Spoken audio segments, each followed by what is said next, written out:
ଜଗନ୍ନାଥ ସାଙ୍ଗମାନେ ଶୀତୁଆ ପାଗକୁ ଟିକେ ଚିକେନ କଷା ହବ। ପିଆଜ ଟମାଟୋ କଞ୍ଚା ଲଙ୍କା ମସଲା ଚିକେନ ଏଠି ଅଦା ରସୁଣ ଛେଚା ହେଇଯାଇକି ରହିଛି ଚୁଲି ପାଖରେ ପଡ଼ିବ।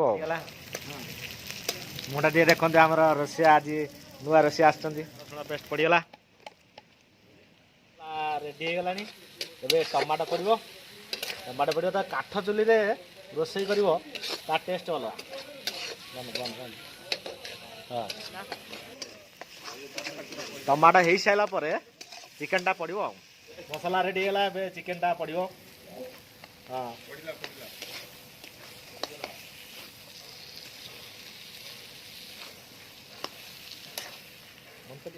କେମିତି ଆସିଗଲାଣି ଆମର ଚିକେନ ଧୀରେ ଧୀରେ ହେଇ ଆସିଲାଣି। ତାପରେ ଆଉ ଟିକେ ଖାଲି ପାଣି ଦିଆହବ ତାପରେ ଓହ୍ଲିବ।